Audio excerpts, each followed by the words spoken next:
Hi hello வணக்கம், இது உங்கள் சிவி ஜோன். ஸோ எல்லோரும் எப்படி இருக்கீங்க? இப்போ பார்த்தீங்கன்னா விஜய் சேதுபதி அவருடைய எபிசோட் முடிஞ்சிச்சு. அதில் முக்கியமான ஒரு சம்பவம் அப்படி பார்த்தீங்கன்னா ஒரு 3 சம்பவம் கண்டிப்பாக சொல்லி ஆகலாம். வியானா சம்பவம், ஹியூமானிட்டின்னு சொல்லிட்டு பிரவீன்ராஜ் வச்சு செஞ்சது. அதுக்கப்புறம் பார்த்தீங்கன்னா நம்ம கானா வினோத் அவருடைய ரீஎன்ட்ரி செம்ம மாதம் இருந்துச்சு. சான்ஸே இல்லை.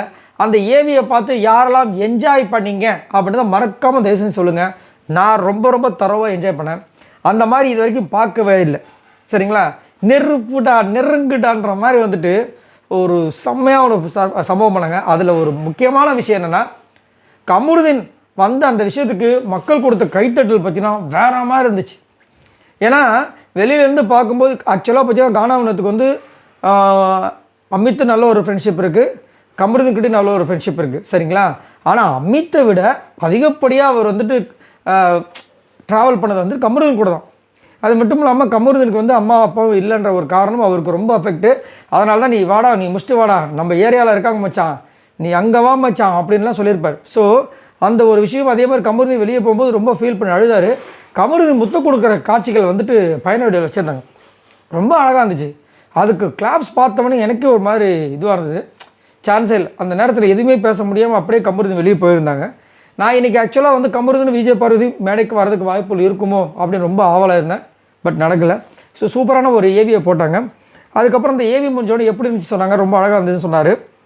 அதுக்கப்புறம் அம்மாக்காக எனக்கு கொஞ்சம் கைத்தட்டுங்க, இந்த கைத்தட்டல் எங்கள் அம்மாவுக்கு சேரணும்னு சொல்லிட்டு பண்ணது ஒரு மாதிரி செம்ம நிகழ்ச்சியாக இருந்தது. அதேமாதிரி அங்கேயே அந்த மேடையில் இதை நான் உங்கள் காலாக நினச்சிக்கிறேன்னு சொல்லிட்டு அந்த ரசிகர்களுக்கு ஒரு வணக்கத்தை போட்டார். அதுக்கப்புறமா வந்துட்டு அவங்களுடைய ஊர் மக்களாக இருந்தாலும் சரி, அவங்களுக்கு ஓட்டு போட்ட மக்கள், கானா கலைஞர் எல்லாருக்கும் ஒரு நன்றியை சொன்னார். அதுக்கப்புறம் அவங்களுடைய மனைவி பாக்கியா வந்து அவர் ரொம்ப அழகாக பேசியிருந்தாங்க. அதை நம்ம ப்ரொமோவில் பார்த்த விஷயங்கள் தான்.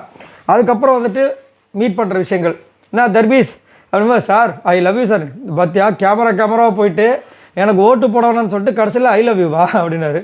சார் நிஜமாலும் உங்களை நான் மிஸ் பண்ணேன் அப்படின்னா அந்த பக்கம் ஸ்விம்மிங் பூலுக்கு அதில் தண்ணியில் போய் எழுதுன்ட்டார். அதெல்லாம் செம்ம இதுவாக இருந்தது. அதுக்கப்புறம் பார்த்தீங்கன்னா அவங்களோட மனைவி பற்றி ஒன்று சொன்னார், சூப்பராக இருந்தது. 6 மாதமாக தான் சார் என் மனைவி சொல்கிற விஷயங்களை கேட்குறேன், இப்போ நான் வந்து நல்லா இருக்கேன். ஒரு மனிதனை மண்ணாக்குவதும் பொண்ணாக்குவதும் அந்த பெண்ணால் தான் முடியுன்ற மாதிரி ஒரு அழகான விஷயத்தை சொல்லிட்டு, அதுக்கப்புறமா அந்த ஒரு ப்ரொமோ சாங் ஒன்று வந்து பாருங்கள், அந்த ஒரு விஷயம் பண்ணிட்டு அந்த கண்ணாடியை வாங்கிட்டு முடிச்சு விட்டாப்புல. அதுக்கப்புறம் கீழே போய்ட்டும் அந்த ஆடியன்ஸ் காலில் விழுந்தார். அதெல்லாம் சான்ஸே இல்லை. நான் கொஞ்சம் அப்படியே எமோஷனல் ஆகிட்டேன். ரொம்ப அழகாக இருந்துச்சு. கானான்னு கண்டிப்பாக இன்னும் பெரிய லெவலுக்கு வருவார்.